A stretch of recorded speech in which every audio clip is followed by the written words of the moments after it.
Hello everyone, welcome to my channel Shiksha academy. मैं नंदिता सभी का बहुत बहुत स्वागत करती हूँ चैनल पे। और जैसा कि स्क्रीन पे आप देख सकते हैं, एजुकेशनल टेक्नोलॉजी की सीरीज़ चल रही है और अब तक हम पार्ट 5 तक वीडियोस को बना चुके हैं, जिसमें हमने बहुत सारे इंपॉर्टेंट कॉन्सेप्ट्स को यूनिट 1 से लेकर यूनिट 3 तक कवर किया है। उसके बाद पार्ट 5 से आपकी यूनिट 4 चल रही है। साथ में मैंने जो पार्ट 5 उसमें मैंने यूनिट 1 से एक थ्योरी थी जो काफ़ी इंपॉर्टेंट थी, तो उसका कंटेंट मैंने बनाया था। गैने की इंपॉर्टेंट थ्योरी को हमने पार्ट 5 में डिस्कस किया है। ये सारे वीडियोज़ को अगर आपने नहीं देखा है तो डिस्क्रिप्शन में एजुकेशनल टेक्नोलॉजी की प्लेलिस्ट है, वहाँ जाके ज़रूर देखिए। और बोलती हूँ आपसे कि हमेशा सीरीज़ में मतलब वीडियोज़ को देखिए। अगर पार्ट 6 है तो उसके पहले पार्ट 5 देखिए, क्योंकि बहुत सारी चीज़ें ऐसे हैं जो एक दूसरे से कनेक्टेड हैं। ठीक है,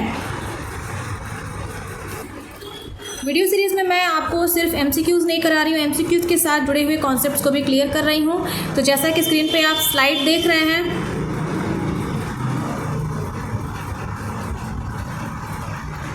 इसमें हम क्वेश्चन नंबर 6 तक ऑलरेडी डिस्कस कर चुके हैं पार्ट 5 में। उसके बाद हम इस सीरीज़ में आगे बढ़ते हैं इंपॉर्टेंट क्वेश्चंस के साथ। तो वीडियो से जुड़े रहिए, वीडियो को लास्ट तक ज़रूर देखिएगा और इसके बाद वीडियो को लाइक तो ज़रूर कर दीजिए अभी, क्योंकि इससे मुझे भी थोड़ा मोटिवेशन मिलता है।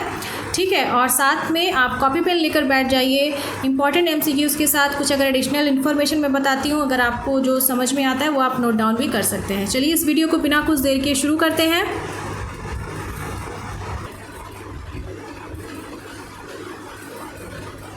क्वेश्चन नंबर 6 तक हम वीडियोज़ में पहले डिस्कस कर चुके थे। आज हम डिस्कस करने वाले हैं क्वेश्चन नंबर 7 तक। ठीक है, और क्वेश्चन नंबर 7 स्क्रीन पर देख सकते हैं आप, what is the full form of CAI। ठीक है, काफ़ी इंपॉर्टेंट ये प्रश्न है। ठीक है, तो थोड़ा टाइम देते हैं, आप लोग बताइए।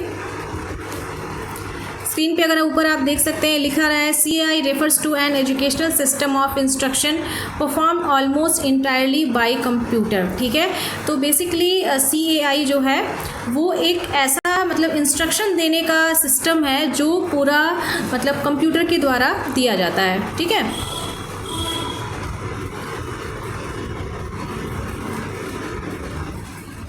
तो इसका फुल फॉर्म है कंप्यूटर असिस्टेड इंस्ट्रक्शन। ठीक है,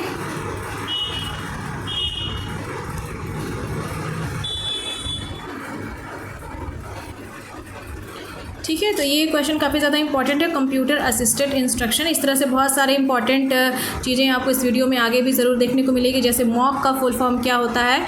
ठीक है, उसके बाद AOM मॉडल दिया गया है डेविड ऑसवेल के द्वारा, उसका फुल फॉर्म क्या है। तो इस तरह के फुल फॉर्म्स आपको पता होने चाहिए। ठीक है, इंपॉर्टेंट है।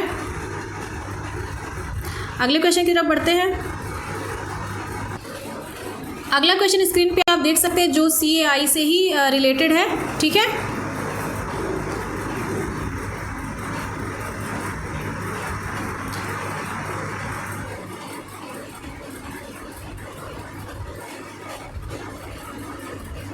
बताइए आप सभी इसका क्या आंसर होगा।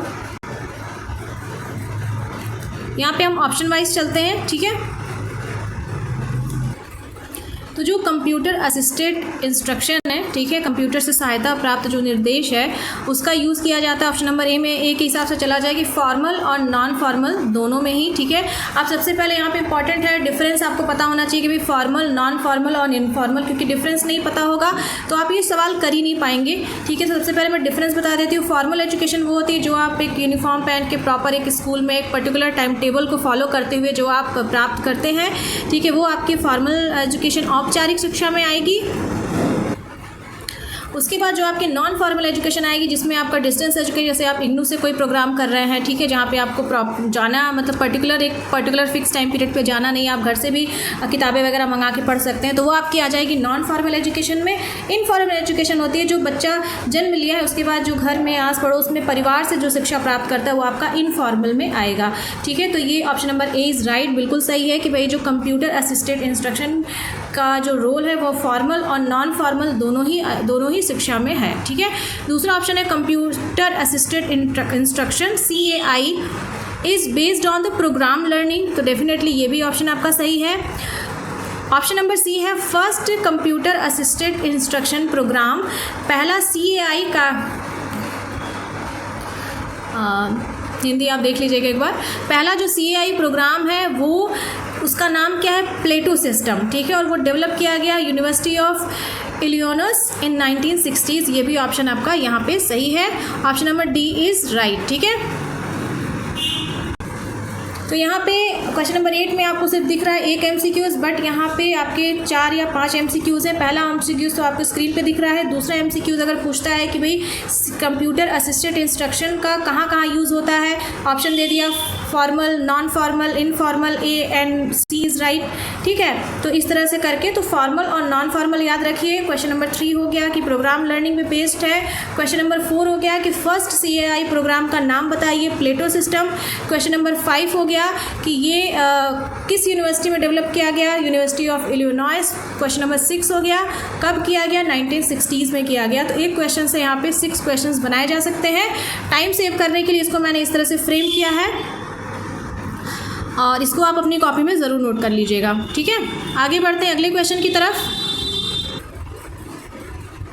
और अभी हमने बात की जो फर्स्ट CAI जो फॉर्म किया गया उसका क्या नाम था, प्लेटो। ठीक है, इसका फुल फॉर्म है। ठीक है, first generalized computer assisted instruction system. ठीक है, उसका नाम था प्लेटो। प्लेटो का फुल फॉर्म यहाँ पे बताइए।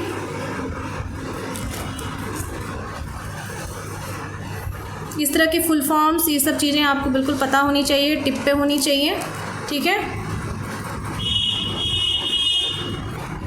और नहीं भी पता होती है, मतलब मैं खुद बता दूं, मैं खुद भी कभी भाई कंफ्यूज जाती हूँ। जब आप उसको डे टू डे लाइफ में यूज़ करेंगे, कॉपी में लिखेंगे, टेलीग्राम का पोल का यूज़ करके उसमें आप क्विज़ बनाएंगे, तो इस तरह के जो कुछ एक तरह से कह सकते हैं सिर्फ कॉपी पेन निकाल के लिखना ही नहीं है, सिर्फ बोलना ही नहीं है, आप उसको एक एक्टिविटी के फॉर्म में अगर यूज़ करते हैं तो उससे चीज़ें बेहतर तरह से याद होती है। यहाँ पर सही ऑप्शन है option number B is right.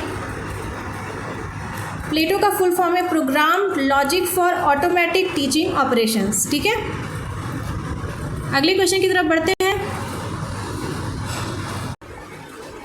अगला क्वेश्चन है क्वेश्चन नंबर 10, टीचिंग मशीन। जो शिक्षण मशीन है उसका आविष्कार सबसे पहले किसके द्वारा किया गया, ये मैंने काफ़ी बार पहले भी वीडियोस में आप सभी को बताया है। ठीक है, बताइए भाई इसका आंसर कमेंट करके।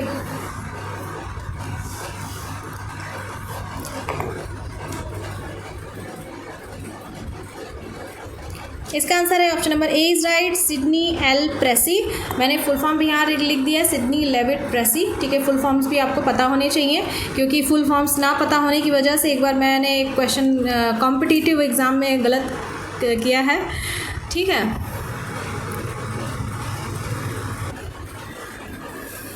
यहाँ पे नॉर्मन ने क्राउडर की बात करें तो इन्होंने ब्रांचिंग प्रोग्राम लर्निंग की बात की है, लीनियर प्रोग्राम लर्निंग की बात की है स्किनर ने। ठीक है,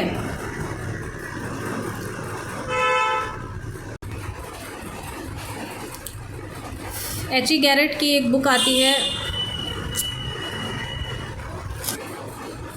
H.E. गैरेट की एक बुक आती है स्टैटिस्टिकल पर्सपेक्टिव इन एजुकेशन, मेरे पास है बुक, काफ़ी बेहतर बुक है। और वुडवर्थ के बहुत सारे कोट्स मतलब फेमस हैं, आप देख सकते हैं। ठीक है, अगले क्वेश्चन की तरफ बढ़ते हैं। क्वेश्चन नंबर 11 यहाँ पे देखिए, which of the following is the correct full form of mock, MOOC।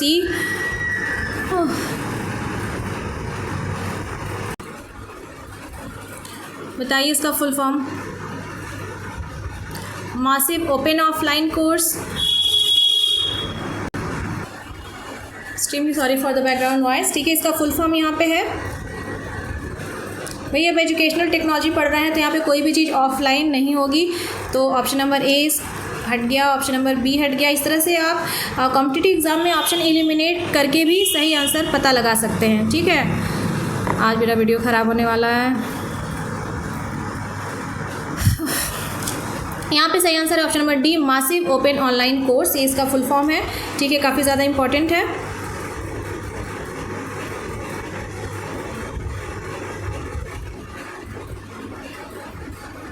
यहाँ पे मॉक के बहुत सारे एग्जांपल्स हैं। ठीक है, मासिव ओपन ऑनलाइन कोर्सेज जो है ये पूरे वर्ल्ड में चलाए जाते हैं। ठीक है, और इसमें आप मतलब फ्री, मोस्टली ये फ्री भी होता है। अगर यहाँ पे कई बार पूछा जाता है इंडियन मॉक क्या है, इंडियन मॉक की बात करते हैं तो उसका नाम है स्वयं, बहुत ज़्यादा इंपॉर्टेंट है। उसके बाद और भी बहुत सारे पूछा जाता है, जैसे EDX है, कोर्सेरा है, ठीक है, पाथफाइंडर है, कुछ ये सब भी अलग अलग मॉक के नाम हैं। ठीक है, बट सबसे ज़्यादा इंडियन कंटेक्स्ट में पूछा जाए तो जो स्वयं है वो बहुत ज़्यादा इंपॉर्टेंट है। अगले क्वेश्चन की तरफ आगे बढ़ते हैं।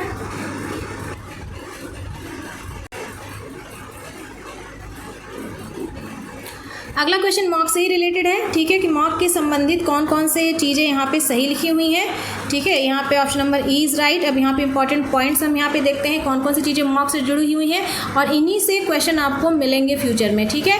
तो पहला ऑप्शन यहाँ पे देखिए, इट इज़ फ्री, बिल्कुल ये फ्री है, फ्लेक्सिबल है, ठीक है, घर बैठे आप इसको एक्सेस कर सकते हैं। ओपन फॉर्म ऑफ है, ओपन फॉर्म मतलब कि ये मतलब आपको कहीं जाना नहीं है, बिल्कुल आप इजीली एक्सेसिबल है, ठीक है। और सेल्फ डायरेक्टेड ऑनलाइन लर्निंग है। सेल्फ डायरेक्टेड मतलब कि यहाँ पे हम एक्सेस करके खुद से सेल्फ स्टडी कर सकते हैं, वहाँ से पढ़ाई कर सकते हैं। ऑनलाइन है, ऑनलाइन मतलब कि आपके पास फ़ोन होना चाहिए, एक मीडियम होना चाहिए, उसका इस्तेमाल करके आप पढ़ाई कर सकते हैं, ठीक है। तो ये बहुत इंपॉर्टेंट है।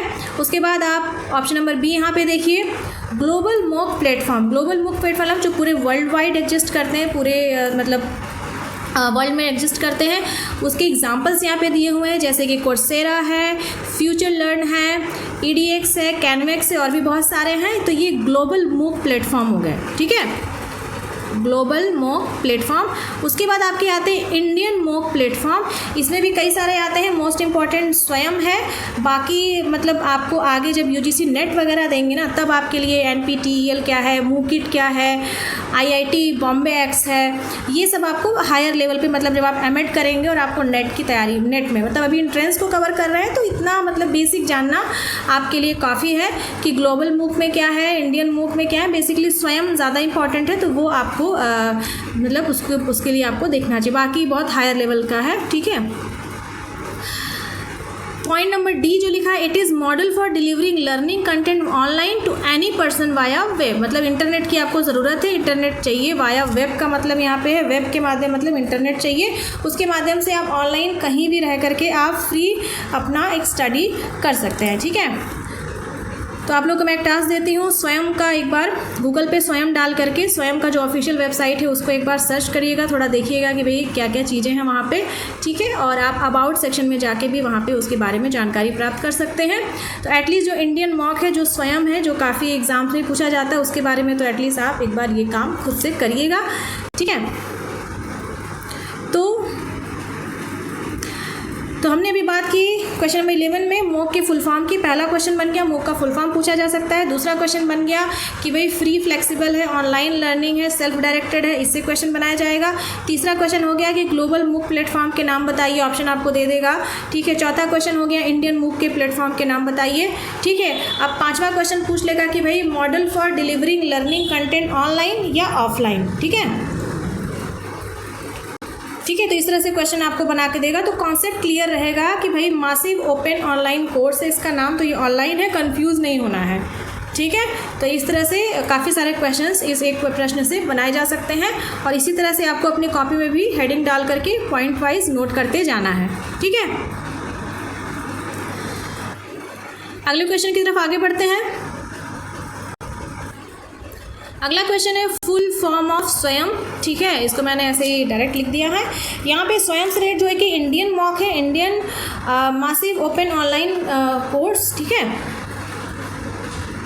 तो इसकी फॉर्मेशन कब हुआ है? 9 जुलाई 2017 को। किसके द्वारा किया गया है? मिनिस्ट्री ऑफ पेरेंट जो डिपार्टमेंट है मिनिस्ट्री ऑफ एजुकेशन है। इसका फुल फॉर्म काफ़ी ज़्यादा इंपॉर्टेंट है, इसको आप ज़रूर अपनी कॉपी में नोट कर लीजिए। Study webs of active learning for young aspiring minds, ठीक है। इसको अपनी कॉपी में ज़रूर नोट कर लीजिएगा। इससे रिलेटेड कुछ इन्फॉर्मेशन आगे स्लाइड्स में नोट किया है मैंने, उसको मैं आपको दिखाती हूँ, ठीक है।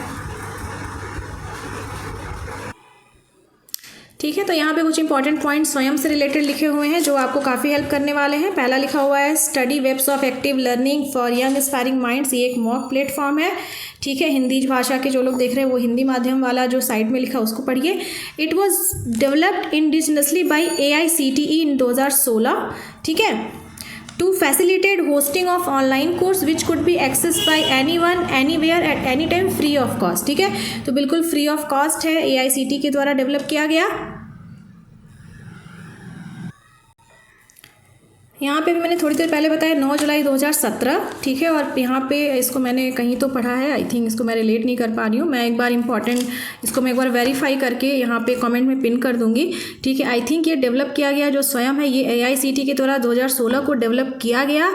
बट इसको मुझे लगता है कि एक अगर मिनिस्ट्री ऑफ एजुकेशन के द्वारा अप्रूव की बात की जाए तो वो आपका 2017 में किया गया, ठीक है। ठीक है। इससे रिलेटेड कुछ अगर आपके पास इन्फॉर्मेशन है तो आप भी कमेंट में लिख के मुझे बता सकते हैं, ठीक है।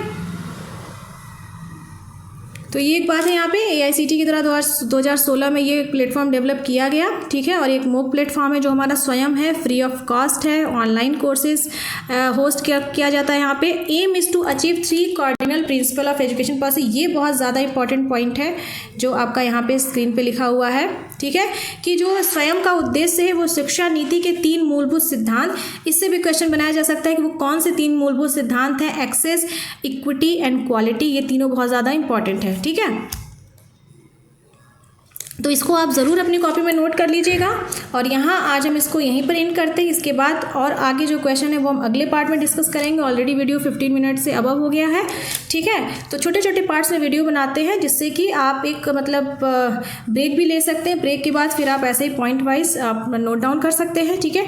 आई होप आपने इंपॉर्टेंट चीज़ों के नोट्स बना लिए होंगे।